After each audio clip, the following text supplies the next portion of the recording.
Fred here, welcome back to the Gear Obsession channel. In this episode I will be doing an unboxing of a replica of a 1858 new Army Revolver in .44 caliber.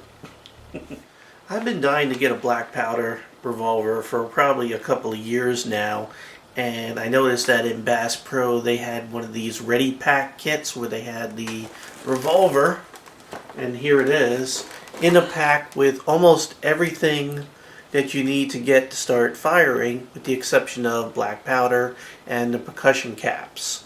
So I went ahead and picked one up, and this is sort of my entry into black powder.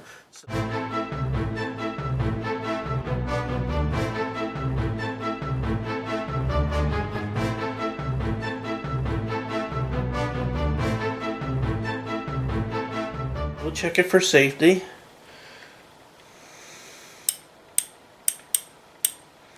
Okay, we look pretty good. And here is the firearm. Now, as you can see, this is the brass version. They do have an all steel version. They also have a stainless steel version. Now, this is the, just in case you didn't hear me, this is a 1858 new Army Revolver, sometimes referred to as a 1858 new Army Texas Revolver. Of course, this is a reproduction. This was made by Remington to replace, I believe, a Colt revolver of its time back in 1858. Now, yes, there were brass ones made. According to let's see, on Cabela's website, they said due to the lack of raw materials, the South was forced to reproduce the famous 1858 Remington revolver out of brass. So there were actual brass ones made. Of course, they're not as good as the steel, supposedly, and of course I don't know this for a fact, but just maybe some wild reasoning here is that because the brass is softer, maybe over time, if you're using hot loads continuously, maybe this would stretch a little bit. But I don't think it's a problem if you stick to whatever recommendations it says to load or to keep it light. So let's take a close look at it. What I want to go ahead and do is turn on the light here on the camera so we can get a nice close look, and I'll go ahead and pan it across. Now, this is going to be the first of a couple of videos that I'm going to feature this, and I'm going to take you along as I learn how to load this and to finally get it out to the range.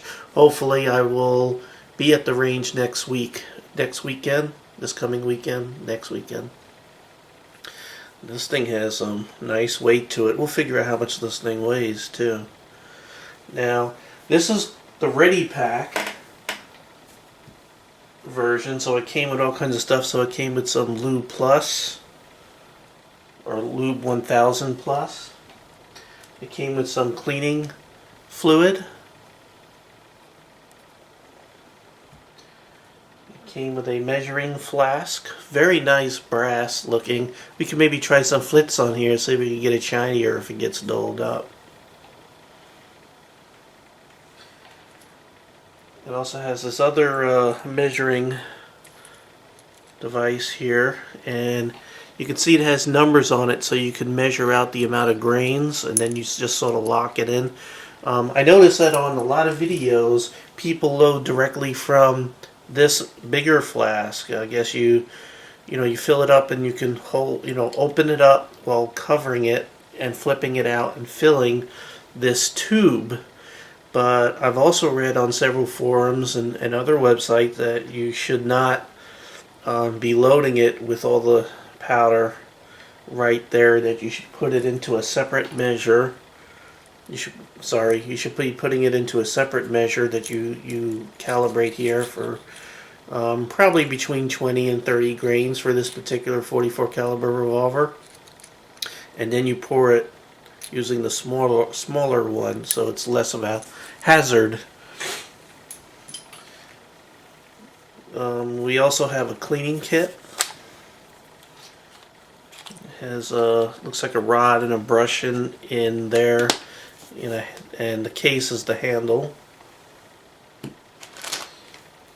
They also give you some 44 caliber balls. These are probably bigger, like 451 or 454, and the reason for that is they have to fit very tightly into the cylinder.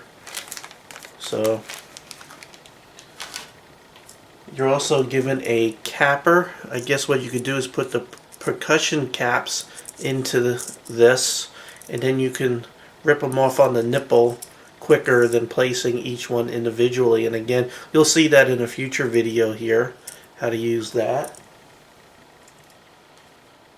And this is a nipple wrench, and this is what you use to remove the nipple and replace it, and also it helps you to clean the gun. And I just took this off. I don't know if you caught that. Let me put this back in here. And see, this screws out here, and this is probably to poke through the nipple to clean it if it gets clogged. Now, some of you who are not familiar with black powder might be asking, what's a nipple? Well, right here is your nipple on the back. Okay, first we're going to go ahead and take the cylinder out, just so it'll be easier for me to show you what the nipples on the back look like on the back of the cylinder. So what you want to do is drop this ramrod. If you notice, you can look in here, I could show you what this ramrod's doing. That helps you jam the lead ball into each cylinder when you're loading it. But you just want to drop it a little bit. You don't want that to go all the way into the cylinder. You just want it enough that you can go ahead and pull this guy out. So what you do is you pull this back a little bit while you're pulling this out, and then drop the cylinder out just like that. And there's the cylinder. So there you go. You can see the nipples. There's one right there. And that's where you put the percussion caps, because what you're going to do is you're going to charge each one of these cylinders with gunpowder, specifically black powder. Then in the modern days here, you're going to put a wad. I'll show you what that looks like in a minute. And then you're going to put your lead ball, and then you're going to use that ramrod to push that down in there. You could also put some Wonder Lube on top of that. The big thing is that you're using the wads, or you're using the lube over the ball, so when the one cylinder ignites, it doesn't, some sparks or fire or whatever might cross over into another cylinder and ignite the gunpowder there, and you might have a chain fire where you have multiple rounds going off, which basically turns your pistol into a hand grenade that's in your hand. So it's a safety precaution. And so once you load all your cylinders, then when you're at the range ready to shoot, you'll go ahead and cap each one of these nipples with a percussion cap. And then the hammer, when you're ready to fire it, the hammer drops on one of those, ignites the cap, which ignites the powder, which pushes the wad, which pushes the bullet out into the barrel. And then you're firing. All this stuff is self-contained in one cartridge today, but back in the days when this was originally made, you had to go through all this trouble. That's why a lot of folks back then, and even today, the people who love to shoot these, they'll load multiple cylinders. You could buy these cylinders for about $50 for this particular gun, which, by the way, is made by Pietta. Made by Pietta. You might see it in the Traditions pack, but it's actually made in Italy by a company called Pietta. There's also another company called Uberti, or Uberti. It starts with a U. I'm not sure if I'm pronouncing it right. That make a slightly upscaled version of this a little bit better. But this seems to be made very nicely. I'm very impressed by the quality for the amount that this costs. So what you do is this wrench here, you can change out these nipples if required. You just go ahead and take this wrench and you can put it down in there and remove a nipple and replace a nipple if need be. And then of course the back you could take out and shove it down that hole in case one of those nipples get clogged.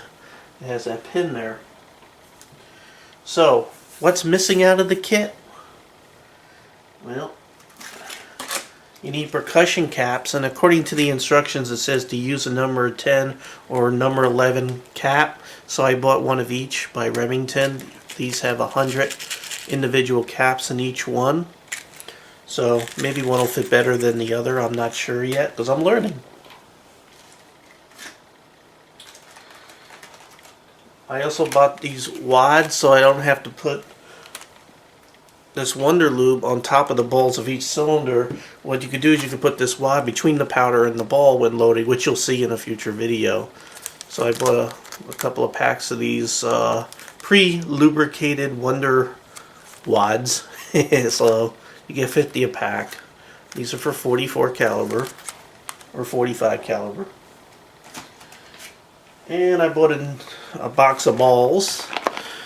These are 44 caliber, but they're actually 454, and they sort of get squeezed down into each of those cylinders. Sometimes they'll even shave a little bit as you're cramming it down there.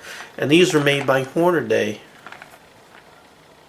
And they are accurate, deadly, and dependable, according to the box. So I have 100 rounds there, or 100 lead balls.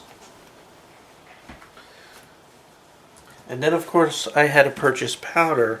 Now, according to the manual, which I read online, it said to use the Pyrex. I know a lot of people don't like Pyrex. They like to use the real black powder. But I'm going to start off with what the instructions say to use. So they recommend either this Pyrex P, and they say to use the triple F. So there's the triple F. That's what they say to use. And I also saw these other pre-made pellets that are for 44 caliber revolvers, also made by Pyrex. And I'm going to show you what these look like. I'm going to wipe off my hand real quick because that gun was kind of oily. But that's what they look like. And you could, I guess, drop one of these down into the cylinder so you don't have to measure. They're like pre-measured silver pellet that you just drop down in there. Kind of neat. I don't know if this is now this says that they're 30 grains, which is probably the higher end of the loading that you want to go. I'll tell you what, let's look at the instructions and see what the loading is supposed to be. According to this, here's the loading for the 44 caliber revolver. Using the 454 diameter ball, you want to use a minimum of 12 grains and a maximum of 15 grains. Ooh.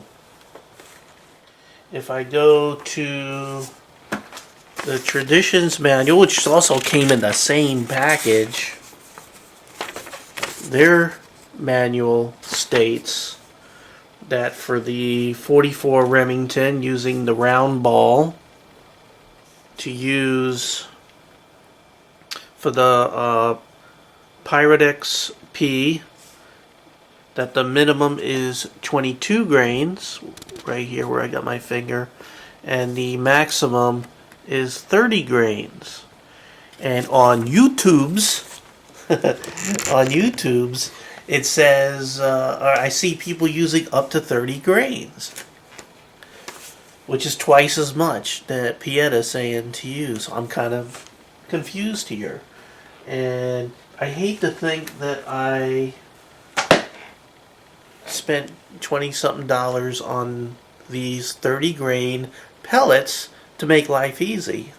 So I'm confused. So if anybody has any experience with this stuff, feel free to comment below on this, because I don't want to blow up my new pistol. I mean my new revolver, and I do by the weekend here. This in about 5 or 6 more days, I want to head out to the range and fire this and load it and everything correctly. So I'm kind of confused. I'm gonna go on the internet a little bit more and scout around and see if I can find something. So I've scoured the internet, and everything that I can find is saying between 22 grains and 30 grains for the loading. what I'll do before I get out to the range next weekend is to try to get a hold of Traditions. I'm going to call them up and verify that. This way I know I'm operating this weapon safely. Before we wrap things up, I want to go over the specifications really quick. This is a 8-inch barrel. It is octagonal. I'll let you take a quick look at that in case you didn't see it. The frame is brass. Of course the barrel is steel. The handle or the grips are walnut. It is a .44 caliber. It weighs a hefty 2 3/4 pounds. So it's a good thing you got to take a break for about an hour between loading up the cylinder, because holding that out there for that long can really, if you haven't been working out in the gym, you'll start feeling it right there. So there you have it. This is the Pietta 1858 new Army Revolver, the Texan or whatever they want to call it, in brass frame. I hope you enjoyed this episode. And as always, thank you very much, friends and subscribers and viewers. Please come back again.